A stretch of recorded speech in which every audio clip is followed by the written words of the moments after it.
नमस्कार दोस्तों, मैं हूँ आरती प्रजापति यूट्यूब चैनल पर आप सभी का हार्दिक स्वागत करती हूँ। दोस्तों, हमारे यहाँ UGC net paper 1 and paper 2 psychology की प्रिपरेशन कराई जा रही है। आज का हमारा ये जो टॉपिक है वो पेपर 1 एंड पेपर 2 दोनों को साथ में लेकर हम रिसर्च का जो टॉपिक है वो चला रहे हैं। तो हमारा जो ये आज का जो टॉपिक है वो है हमारा रिसर्च के जो स्टेप आते हैं ना, उसमें रिसर्च डिज़ाइन वाला पार्ट आता है। तो ये रिसर्च डिज़ाइन का पार्ट है और रिसर्च डिज़ाइन के टाइप्स की बात यहाँ पर की जा रही है। तो चलिए दोस्तों, टॉपिक पर जाने से पहले आप सभी से रिक्वेस्ट है, अगर वीडियो अच्छा लगे तो लाइक कर दीजिएगा, अपने दोस्तों को शेयर कर दीजिएगा और इस चैनल पर अगर आप नए हैं तो इस चैनल को सब्सक्राइब कर लीजिएगा, ताकि इस चैनल पर जो भी नोटिफिकेशन डाली जाती है वो सबसे पहले आपको मिल जाए। चलिए दोस्तों, चलते हैं टॉपिक की ओर। तो देखिए दोस्तों, सबसे पहले मैं बता दे रही हूँ कि शोध विकल्प के प्रकार, जो हमारे टाइप्स ऑफ रिसर्च डिज़ाइन है उसके बारे में हम बात कर रहे हैं। और उसके रिसर्च डिज़ाइन के दो टाइप्स है, प्रयोगात्मक शोध डिज़ाइन और अप्रयोगात्मक शोध डिज़ाइन, जिसके बारे में हम डेली के वीडियो में बात कर ही लेते हैं। ओके, तो ज़्यादा नहीं बताऊँगी। जिनको अगर इसके बारे में डिटेल में जानना है तो आगे वाले वीडियो देख लीजिएगा। चलिए, प्रयोगात्मक शोध डिज़ाइन जिसे हम कहते हैं एक्सपेरिमेंटल रिसर्च डिज़ाइन, और ये अप्रयोगात्मक शोध डिज़ाइन है जिसे हम बोलते हैं नॉन एक्सपेरिमेंटल रिसर्च डिज़ाइन।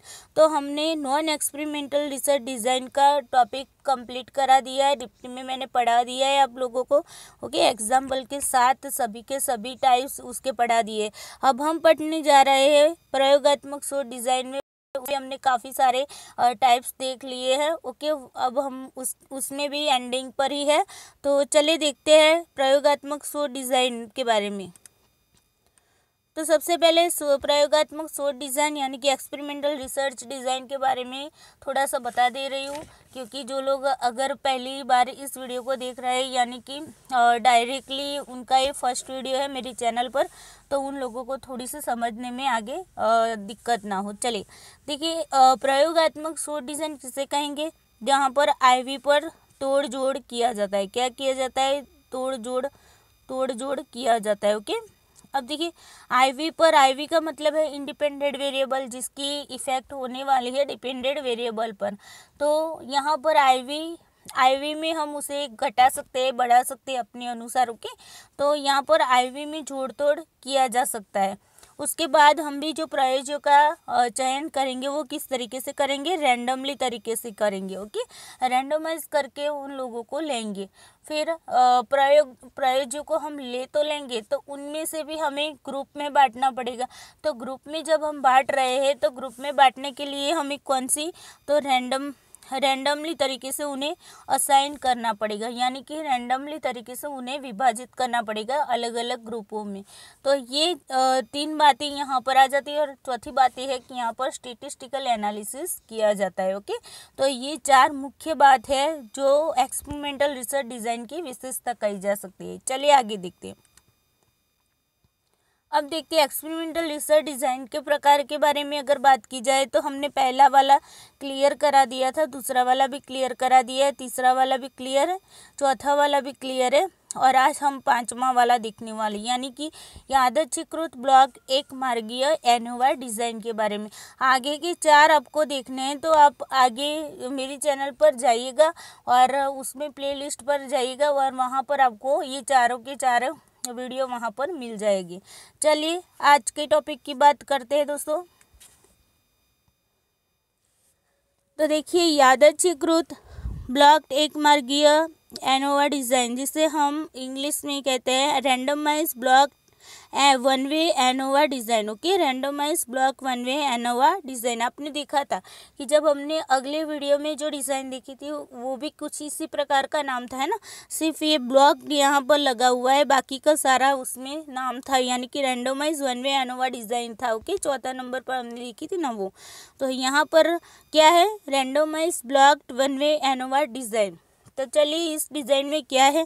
तो इस डिज़ाइन में 3 या 3 से ज़्यादा समूह होते हैं। कितने समूह होते हैं? 3, या कम से कम मिनिमम यहाँ पर 3 समूह तो होने ही चाहिए। ओके, और 3 से ज़्यादा होगी तो कोई बात नहीं, लेकिन कम से कम हमें कितने समूह चाहिए? 3 समूह यहाँ पर होने चाहिए। प्रयोज्यों का चयन यादृच्छिक रूप से किया जाता है। देखिए यहाँ पर भी प्रयोज्यों का चयन किस तरीके से किया जाता है, रैंडमाइज तरीके से किया जाता है। उसके बाद प्रयोज्यों को वही रंग चरों पर समान बना लिया जाता है। देखिए यहाँ पर समझाती हूँ एग्जाम्पल के आधार पर। ओके, समान बना लिया जाता है जो डीवी को सीधे प्रभावित करता है। देखिए यहाँ पर क्या बताया जा रहा है कि कुछ ऐसे भी चर होंगे, मैं बार बार बता रही हूँ कि हमारे पास जब आईवी होता है, कोई एक चर होता है, तो हमें जब इसकी इफ़ेक्ट डीवी पर चेक करनी होती है, तब उसके साथ साथ कई सारे वेरिएबल ऐसे भी होते हैं जो हमारा जो मेन वेरिएबल है उसके अलावा के जो भी सारे वेरिएबल होते हैं वो भी इस डीवी पर इफ़ेक्ट करते होते हैं। ओके, मान लीजिए कि हम कक्षा में पढ़ा रहे हैं और शिक्षक किस तरीके से पढ़ा रहा है और उसके शिक्षक की पढ़ाने की जो पद्धति है उसकी बच्चे उससे कितना सीख पाते हैं उसके बारे में अगर हमें जानना हो, तो शिक्षक पढ़ा रहे हैं तो वो हमारा शिक्षक जो पढ़ा रहे हैं वो हमारा आईवी हो गया, यानी कि हमारा वो क्या हो गया, स्वतंत्र चर हो गया, जिसे हम क्या कहते हैं, इंडिपेंडेंट वेरिएबल। अब देखिए ये इंडिपेंडेंट वेरिएबल शिक्षक की पढ़ाने की पद्धति है, लेकिन जब शिक्षक पढ़ा रहा है तब जो स्कूल है वो रास्ते पर है, तो रास्ते पर स्कूल होगी तो जाहिर सी बात है वहाँ पर कुछ ना कुछ साधन वगैरह चलते रहते हैं ना, तो वहाँ पर क्या होगा कि उस साधन की हॉर्न बजेगी, जो भी साधन आते जाते होंगे उसकी आवाज़ क्लास में आती होगी। तो जब शिक्षक अपनी पद्धति से पढ़ा रहा है तब बच्चे हैं आराम से टीचर को सुन भी लेते हैं, टीचर की बात को समझते भी है। ओके, लेकिन इस तरीके की बाह्य जो आवाज़ें आती है उससे बच्चे सीखने में थोड़े से डिस्टर्ब हो जाते हैं। तो ये क्या हुआ, शिक्षक की पद्धति वो हमारा मेन चर था, है ना, मेन इंडिपेंडेंट वेरिएबल था, लेकिन बाहरी जो आवाज़ है वो क्या हो गई हमारी, वो भी हमारा आईवी होता है, लेकिन उसकी इफ़ेक्ट हमें चेक नहीं करनी है, इसलिए वो हमारे लिए कुछ भी काम के नहीं होते हैं। तो ऐसे चरों को हम वही रंग चर कहते हैं। ओके, क्या कहते हैं, वही रंग चर। तो यहाँ पर भी क्या हो गया कि प्रयोज्य का हम क्या रैंडमली तरीके से, मान लीजिए हमारे पास 100 बच्चे हैं और उनमें से मुझे 30 बच्चों को चुनना है, तो मैं यहाँ पर क्या करूँगी, रैंडमली विधियों का यूज़ करके यहाँ से 30 बच्चे ले लूँगी। 30 बच्चे लेने के बाद मैं क्या करूँगी, जो वही रंग चर, जो बाह्य चर जो इस पर इफ़ेक्ट करने वाले हैं, इनके डीवी पर जो इफ़ेक्ट करने वाले हैं, उन चरों को मैं क्या कर दूँगी, समान बना लूँगी। क्या कर दूँगी, समान बना लूँगी।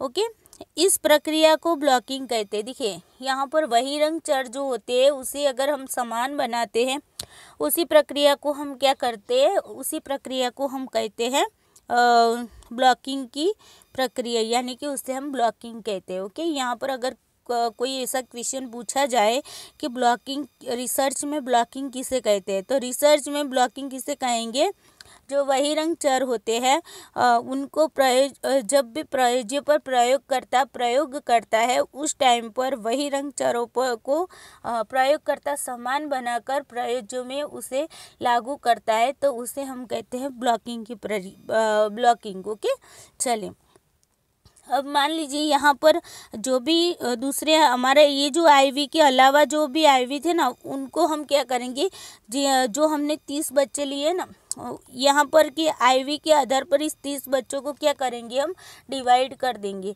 अब देखिए ये जो आईवी हमारा होगा वो उसे हम 3 स्तरों में बांट देंगे। कितने स्तरों में, 3 स्तरों में बांट देंगे। 3 स्तरों में बांटकर हम उसे 3 भागों में विभाजित कर देंगे। ओके, तो मैंने यहाँ 10 बच्चे ले लिए, यहाँ पर 10 बच्चे ले लिए। यहाँ पर ये ज़रूरी नहीं कि यहाँ पर 10-10 समान रूप से बच्चे आए।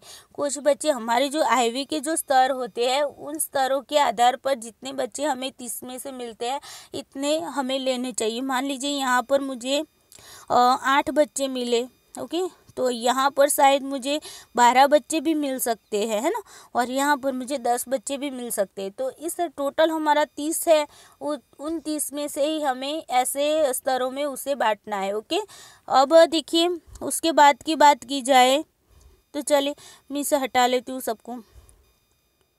चलिए अब देखिए हमने ब्लॉकिंग कर दिया। तीन स्तरों में जो आईवी जो इफेक्ट हमारे मेन आईवी के अलावे के जो आईवी थे जो हमारे प्रयोज्य पर क्या कर रहे थे, इफेक्ट कर प्रयोज्य के जो डीवी है डिपेंडेंट वेरिएबल है उस पर इफेक्ट कर रहे, तो हमने क्या कर दिया, वो उन बहिरंग चरों को क्या कर दिया, समान रूप से बांट दिया। ओके, और यहाँ पर उसके बाद क्या होगा, उन प्रयोज्यों को विभिन्न प्रयोगात्मक समूह में यादृच्छिक रूप से आवंटित किया जाता है। देखिए उसके बाद क्या करेंगे, हमें तीन स्तर मिले, मान लीजिए यहाँ पर हमें 8 बच्चे मिले, यहाँ पर हमें 12 बच्चे मिले और यहाँ पर 10 बच्चे मिले। ओके, ए बी सी ये 3 स्तर हमारा किसका था, जो वही रंग चर थे ना उसका था। वही रंग चर के आधार पर हमने जो बच्चे चुने उसकी बात है, वही रंग चरों के आधार पर जो बच्चे चुने उसकी बात है। ओके, अब हम क्या करेंगे, ये 3 स्तर वाले बच्चे हैं ना उनको प्रयोगात्मक समूह में, अलग अलग प्रयोगात्मक समूह में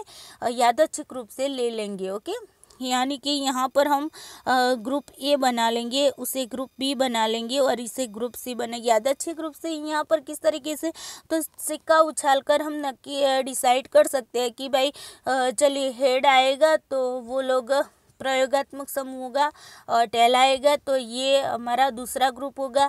फिर से हम वही प्रोसेस करेंगे। इस तरीके से हेड टेल से भी कर सकते हैं, चिट्ठियाँ बांटकर भी कर सकते हैं कि चलिए जिनका दूसरा नंबर पर जो भी आएगा वो हमारा क्या वो बन जाएगा, जो सबसे पहली चिट्ठी आएगी जिस नंबर की, मान लीजिए 1 2 3 हमने नंबर ग्रुप को दे दिया और 1 2 3 चिट्ठी डाल दी, और फिर उनमें से हम डिसाइड करेंगे जो भी चिट्ठी पहली आएगी वो ग्रुप ए ग्रुप कहलाएगा। फिर दूसरी चिट्ठी जो भी हाथ में आएगी उसे ग्रुप बी कहेंगे। तीसरी चिट्ठी हमारे हाथ में आएगी तो वो ग्रुप 3 कहलाएगा। ओके, फिर उसी टाइम पर मान लीजिए आपने पहली बार चिट्ठी उठाई और 2 नंबर की चिट्ठी आई तो 2 नंबर वाले जो है वो पहले ग्रुप में चले जाएगी। यहाँ पर जो हमने 3 स्तर बांटे थे ना, तो यहाँ पर इसी तरीके से हम उनको यादृच्छिक रूप से क्या करेंगे, विभाजित कर देंगे। ओके, चले उसके बाद प्रत्येक समूह को x दिया जाएगा। उसके बाद क्या किया जाएगा, ये तीनों समूह को x दिया जाएगा। ओके, तो जब तीनों समूह को हमें x देते हैं, एक साथ ही देना है, तीनों समूह को x कब देना है, एक साथ ही देना है।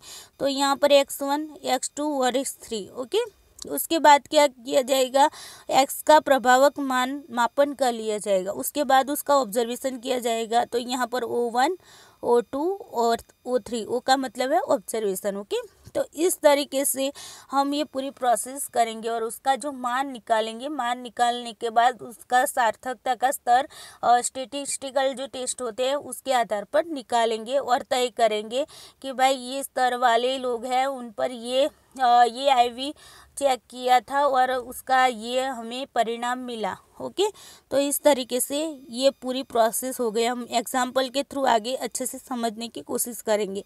यहाँ पर डिज़ाइन किस तरीके की बनेगी, तो सबसे पहले हम रैंडम 3 ग्रुप हमारे, या तो फिर 3 से ज़्यादा भी हो सकते हैं। अभी फ़िलहाल हम 3 ग्रुपों के बारे में बात कर लेते हैं। तो यहाँ पर रैंडमाइज जो हुआ है ना, सभी प्रयोजों का सिलेक्शन भी रैंडमली तरीके से किया, ग्रुपों का सिलेक्शन भी हमने रैंडमली तरीके से किया, इसलिए हम यहाँ पर आर लिखते हैं। ओके, रैंडमाइज का आर लिखते हैं। उसके बाद यहाँ पर हम क्या करते हैं, ब्लॉकिंग करते हैं, है ना। तो उसके बाद हमने ब्लॉकिंग किया, इसीलिए यहाँ पर आर के साथ साथ बी लिखा जाएगा, यानी कि आर बी लिखा जाएगा। आर का मतलब रैंडमाइज और बी का मतलब ब्लॉकिंग। ओके, उसके बाद हम क्या करेंगे, उसके बाद हम जो ग्रुप डिसाइड करेंगे, ग्रुप के बाद हम क्या करने वाले उनको x देंगे। तो यहाँ पर x1 x2 और x3। ओके, और उसके बाद हम क्या करेंगे, x देने के बाद उनका ऑब्जर्वेशन करेंगे। तो O1 O2 और O3। ओके, तो ये हमारे उसकी इस डिज़ाइन की संकेतन रूप में इस तरीके से उसे लिखा जाता है। आई होप आपको अब तो अच्छे से रिसर्च डिज़ाइन के जो संकेतन रूप है वो अच्छे से लिखने भी आ गए होंगे इतनी वीडियो में। ओके, चलिए अब एग्जाम्पल के थ्रू देखने की कोशिश करते हैं। देखिए कल का ही एग्जाम्पल मैंने ले लिया है। कल के वीडियो में हमने जो देखा था ना randomise one way ANOVA design, उसी का मैंने यहाँ पर एग्जाम्पल ले लिया है। चलिए देखते हैं किस तरीके से इस एग्जाम्पल के थ्रू समझा जाता है। तो देखिए शिक्षण की 3 विधियों से गणित पढ़ाए जाने से गणितीय कौशल पर क्या प्रभाव पड़ता है। देखिए शिक्षण की 3 विधियाँ। अब देखिए शिक्षण की जो विधियाँ होती है वो हमारा क्या हो गया, आईवी बन गया। ओके, और उनमें से उनके भी कितने पार्ट पड़े, 3 पार्ट पड़े, है ना। तो वन विधि, ये दूसरी विधि और ये तीसरी विधि, ये हमारा एक ही आईवी एक होगा, लेकिन उसके स्तर कितने हो गए, 3 हो गए। तो ये 3 स्तर हो गए। ओके, उसके बाद देखिए अब हमें क्या करना है। सबसे पहले हम 100 में से 30 बच्चे ले लेंगे। 30 बच्चे हमने रैंडमाइज रूप से ले लिए। तो मान लीजिए मैं चिट्ठी डालकर 100 1 2 3 4 5 इस तरीके से 100 चिट्ठियाँ बनाती हूँ, डिब्बे में डालती हूँ, उनमें से 30 चिट्ठियाँ ले लेती हूँ। तो उन 30 चिट्ठियों में जिनका भी नंबर आएगा उन लोगों को मैं यहाँ पर ले लूँगी। यानी कि मैंने 30 बच्चे यहाँ पर ले लिए। 30 बच्चे जब मैंने यहाँ पर ले लिए हैं, तो अब मुझे क्या करना है।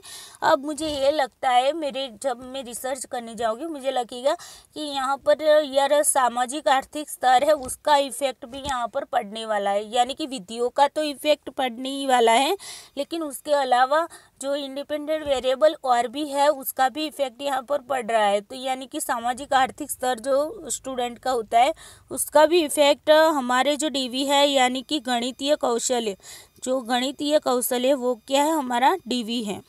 ओके, गणितीय कौशल।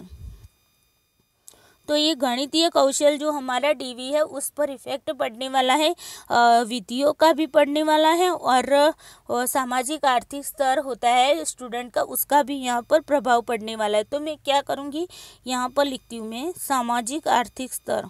ओके, शॉर्ट में लिखती हूँ सामाजिक आर्थिक स्तर। अब देखिए ये जो सामाजिक आर्थिक स्तर है इसका भी यहाँ पर इफ़ेक्ट हो रहा है। तो मुझे यहाँ पर इसकी इफ़ेक्ट मुझे चेक नहीं करनी है कि इसकी क्या इफ़ेक्ट पड़ने वाली। ओके, तो वो मुझे चेक नहीं करनी। तो मैं इसे क्या कर दूँगी, इसे मैं वहाँ पर समान रूप से ग्रुप में बांटकर उसे क्या कर दूँगी, स्थिर कर दूँगी। यानी कि यहाँ पर मैं या तो नियंत्रण लागू कर दूँगी या तो फिर मैं उसे क्या कर दूँगी, उसे स्थिर कर। नियंत्रण में नहीं लगा सकती, क्योंकि किसी के मान लीजिए कोई बच्चा सामाजिक आर्थिक स्तर से उच्च है तो मैं उसकी उच्चता को कम नहीं कर सकती, है ना। या तो फिर कोई बच्चा गरीब है तो उस निम्न स्तर वाले बच्चे को मैं उच्च स्तर का नहीं बना सकती, है ना। तो यहाँ पर मैं क्या करूँगी, यहाँ पर नियंत्रण तो पॉसिबल है नहीं, तो मैं यहाँ पर इसे स्थिर बनाने की कोशिश करूँगी। अब स्थिर किस तरीके से बनाया जाता है मैंने आगे बताया था। स्थिर जब बनाना होता है तब हम क्या करते हैं, जो भी इंडिपेंडेंट वेरिएबल डीवी पर इफेक्ट करने वाला है उनको हम जितने भी समूह होते उन समूह पर लागू कर देते, यानी कि उन्हें स्थिर कर देते। तीनों समूह में एक समान रूप से स्थिर कर देते, ताकि इसकी इफेक्ट अगर एक समूह पर पड़ेगी तो दूसरे समूह पर भी पड़ेगी, तीसरे समूह पर भी पड़ेगी, तीनों पर एक जैसी इफेक्ट पड़ेगी, जिससे हमारे जो रिसर्च होता है उनमें किसी भी प्रकार का कोई भी इफेक्ट नहीं होगा। ओके, चलिए उसके बाद देखते हैं। देखिए यहाँ पर मुझे सामाजिक आर्थिक स्तर मिल गया। अब देखिए इसके भी 3 पार्ट होते हैं। तो उसके 3 पार्ट क्या होते हैं, उच्च होते हैं, उसके बाद होता है मध्यम होता है, मध्यम के बाद क्या होता है, निम्न होता है ना। तो ये 3 स्तर मुझे यहाँ पर मिल गए। अब मैं सबसे पहले क्या करूँगी, मैंने सबसे पहले 30 बच्चों को लिया। अब इन 30 बच्चों के बारे में मैं जानकारी लूँगी कि ये उनका जो सामाजिक आर्थिक स्तर है वो कैसा है, उच्च है, मध्यम है या निम्न है। तो मान लीजिए मुझे 7 बच्चे ऐसे मिले जो उच्च स्तर के थे। ओके, फिर मुझे 12 बच्चे ऐसे मिले जो मध्यम स्तर के थे, और मान लीजिए मुझे 11 बच्चे ऐसा मिले जिनका स्तर कैसा था, निम्न था। तो मुझे ये इस तरीके से मैंने यादृच्छिक रूप से जब मैंने देखा तब मुझे इस तरीके का प्राप्तांक प्राप्त हुआ। ओके, यानी कि मुझे ये आंकड़े प्राप्त हुए कि ये जो बच्चे हैं वो उच्च स्तर के हैं, ये जो बच्चे हैं मध्यम स्तर के हैं, और ये जो बच्चे हैं वो क्या है, निम्न स्तर के हैं। अब मैं क्या करूँगी, इनको मुझे अभी भी ग्रुप में डिवाइड करना है। जो प्रयोगात्मक ग्रुप बनाना होगा ना मैं, तो वहाँ पर मुझे कौन सी विधि में कौन सा ग्रुप डालना है वो भी मुझे यहाँ पर देखना होगा। तो यहाँ पर मैं इनको क्या करूँगी, इनको ग्रुप में मुझे डिवाइड करना होगा। ओके, चलिए इनको भी मैं किस तरीके से ग्रुप में डिवाइड करती हूँ देखिए। अब देखिए यहाँ पर उच्च, यहाँ पर मध्यम और यहाँ पर निम्न। ओके, ये हमारे जो हमें स्तर मिले। फिर अब मुझे 3 विधियों का यूज़ करना है, तो मैं एक भाषण विधि ले लेती हूँ जिसे मेथड कहते हैं। उसके बाद परिचर्चा विधि, हमने पिछली बार भी यही ली थी, है ना। परिचर्चा विधि जिसे हम क्या कहते हैं, डिस्कशन मेथड कहते हैं, और प्रदर्शन विधि जिसे हम डेमोन्स्ट्रेशन मेथड कहते हैं ना। तो इस तरीके से मैं 3 विधियों का उपयोग कर लेती हूँ। अब मान लीजिए मुझे यहाँ पर कितने बच्चे मिले थे, यहाँ पर 7 मिले थे, और यहाँ पर मुझे मिले थे कितने, यहाँ पर मुझे मिले थे 12 मिले थे, और यहाँ पर मुझे 11 मिले थे। अब मैं क्या करूँगी, इनको भी यहाँ पर मुझे डिवाइड करना है। देखिए, तो मैं इस तरीके से डिवाइड करूँगी कि मान लीजिए यहाँ पर मैं दो बच्चे यहाँ पर रखती हूँ, 2 बच्चे यहाँ पर रखती हूँ, 3 बच्चे यहाँ पर रखूँगी, तभी तो 7 होंगे ना। उसी तरीके से मध्यम में मैं क्या करूँगी, मध्यम में मैं 4-4 लोगों को, 4-4 स्टूडेंट को बांट दूँगी। फिर यहाँ पर कंडीशन निम्न की बनती है, तो यहाँ पर मैं क्या करूँगी, यहाँ पर मान लीजिए मैं यहाँ पर 4 नहीं, यहाँ पर 3 9 3 6 5 11 बनते हैं ना, मुझे समान रूप से लेना है। ओके,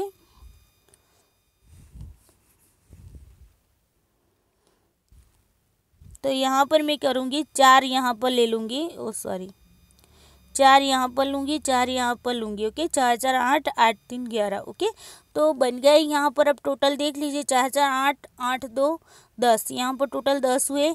परिचर्चा में भी 10 हुए, और यहाँ पर भी 10 हुए। टोटल हमारा यहाँ पर क्या हो गया, अच्छे से रैंडमाइज कर दिया मैंने। ओके, यानी कि यहाँ पर जो बच्चे थे उनको सिक्का उछाल कर या फिर कोई भी रैंडमाइज जो विधियाँ होती है उसका यूज़ करके हम उन्हें ये 3 पार्ट में बांट देंगे, यानी कि 3 ग्रुपों में बांट देंगे। फिर मध्यम वाले को भी इसी तरीके से 3 ग्रुपों में बांट देंगे। उसके बाद निम्न वाले को भी क्या करेंगे, 3 ग्रुपों में बांट देंगे। अब इस तरीके से मैंने यहाँ पर हर एक ग्रुप में बांट दिया, यानी कि लेक्चर मेथड में हमें 10 बच्चे मिले, परिचर्चा में भी हमें 10 मिले, और प्रदर्शन में भी हमें 10 बच्चे मिले। इस तरीके से हमने इसे डिवाइड कर दिया, किस तरीके से, यादृच्छिक रूप से। अब मैं क्या करूँगी, इन लोगों पर 6 दिन के लिए तीनों विधियाँ क्या करूँगी, यूज़ करूँगी। 3 विधियों को यूज़ करने का 3 विधियों को यूज़ करूँगी। उसका मतलब क्या होगा, मैंने इन तीनों ग्रुपों को क्या किया, तीनों ग्रुपों को एक्स दे दिया। ओके, एक्स देने के बाद मैं क्या करूँगी, इन तीनों ग्रुपों का ऑब्जर्वेशन करूँगी, यानी कि यहाँ पर O1 ऑब्जर्वेशन होगा, O2 होगा, और यहाँ पर होगा O3, और इसके जो प्राप्तांक होंगे मैं उसे प्राप्त करूँगी, और उन प्राप्तांकों का मीन निकाल कर जो भी स्टेटिस्टिकल जो टेस्टिंग होती है उसके आधार पर उनके सार्थकता का स्तर प्राप्त करूँगी। और फिर मैं जाकर बता पाऊँगी कि कौन सी विधि में कौन से स्तर के बच्चे को कितने प्राप्तांक प्राप्त हुए, यानी कि कौन सी विधि से कौन से स्तर वाले बच्चे को किस स्तर के बच्चे जो होते हैं उनकी कौन सी विधि में कितने प्राप्तांक मिले हैं, और इन दोनों के बीच में क्या अंतर होगा। ओके, तीनों विधियों के बीच में क्या अंतर होगा, और तीनों स्तरों के बीच में क्या अंतर होगा, ये सारी बात में जो डाटा एनालिसिस करूँगी उसके आधार पर निकालूंगी, और फिर कुछ कंक्लूजन पर पहुँचूंगी। और इस तरीके से ये रैंडमाइज ब्लॉकिंग 1 वे एनोवा डिज़ाइन काम करती है। ओके, आई होप आपको ये डिज़ाइन अच्छे से समझ में आ चुकी होगी। चलिए दोस्तों, आज के लिए इतना ही। अगर वीडियो अच्छा लगा है तो लाइक कर दीजिएगा, अपने दोस्तों के साथ शेयर कर दीजिएगा, और इस चैनल पर नए हैं तो इस चैनल को सब्सक्राइब कर लीजिएगा। चलिए दोस्तों, आज के लिए इतना ही। Thank you so much.